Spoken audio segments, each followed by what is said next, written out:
Aujourd'hui, nous parlerons principalement de Twitter qui décide de se lancer sur le dark web pour contrer la censure. Nous ferons bien évidemment un petit débrief concernant le keynote d'Apple d'hier, ou encore la RTX 3090 Ti qui s'offre enfin une date de sortie. Si les actualités vous ont plu, n'hésitez bien évidemment pas à vous abonner. Sur ce, je vous dis bonjour à tous et bienvenue dans cette nouvelle revue de presse.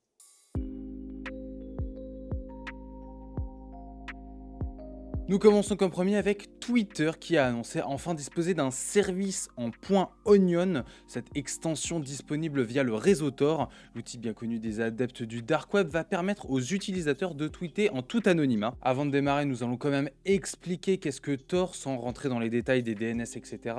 Tor est en fait un réseau qui permet une forte anonymisation grâce à un système de rebond, comme le dit l'article, qui permet à les utilisateurs de rebondir entre plusieurs serveurs avant d'arriver à destination, ce qui lui permet de rester anonyme vis-à-vis du serveur cible. Et ce système vous permet en théorie, et je dis bien en théorie, de vous rendre intraçable sur le web. Comme le dit Clubix, c'est une fonctionnalité qui arrive dans un contexte de censure par la Russie, qui a bloqué et restreint l'accès à de nombreux sites occidentaux pour éviter la diffusion et la propagation d'informations sur le conflit ukrainien. Cette annonce est d'autant plus importante puisque, comme je le rappelle hier, nous évoquions la nouvelle loi votée par la Russie qui implique une peine de 15 ans de prison si jamais vous diffusez des informations qui soient contraires au régime. Du coup, pouvoir tweeter des informations anonymes et sécurisées vous permet de libérer la parole de ces utilisateurs et de continuer à diffuser des informations cruciales dans ce genre de conflit. Outre toutes les rumeurs inimaginables qu'on peut trouver sur internet à propos du dark web,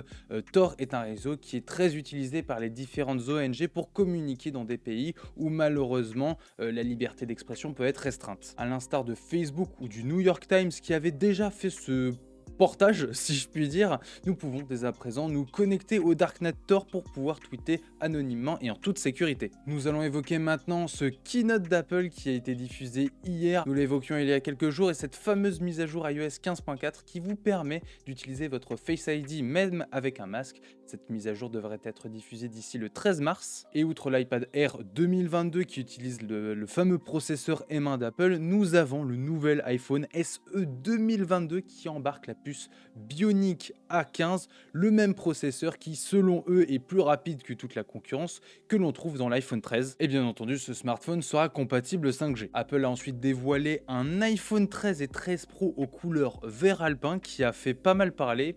Pourquoi, j'en sais rien. Faut croire que c'est une couleur qui n'est pas trop utilisée chez Apple, mais nous avons quelque chose de beaucoup plus intéressant qui est le processeur M1 Ultra. Alors malheureusement, je ne peux pas vous décrire tous les paramètres de ce processeur parce que ça pourrait prendre une vidéo entière, mais si vous voulez bien entendu davantage d'informations sur cette nouvelle puce, je vous mets des liens en description. Et enfin pour terminer, Apple a dévoilé son nouveau Mac Studio, un nouvel ordinateur bureau hybride entre le Mac Mini et le Mac Pro, et c'est tout simplement l'ordinateur le plus puissant qu'Apple ait sorti grâce à ses nouvelles puces M1 Ultra et M1 Max. Et puisque nous parlons de conférence, nous allons un peu parler du State of Play qui aura lieu ce soir, notez-le bien, ce 9 mars à 23h pour ceux qui regardent la vidéo lorsqu'elle sortira vers 19h30 sans doute. Et bien n'oubliez pas que ce soir vous avez un State of Play spécialement apparemment pour les jeux japonais. En effet, selon Tom's Guide, pendant environ 20 minutes, Sony va mettre en lumière les jeux à venir avec notamment des éditeurs japonais, mais selon eux, il ne faut pas s'attendre à des annonces liées au PSVR 2 ou encore à ses jeux associés. Du coup, vous pouvez bien évidemment retrouver ce State of Play ce soir à 23h sur les chaînes YouTube et Twitch de PlayStation. Et nous terminons avec une date, la Nvidia RTX 3090, enfin une date de sortie pour la future reine des GPU. Depuis le temps qu'on en parle, il était temps. En effet, depuis son annonce le 3 janvier dernier, nous n'avions pas eu beaucoup de nouvelles, la carte était même limite tombée dans l'oubli.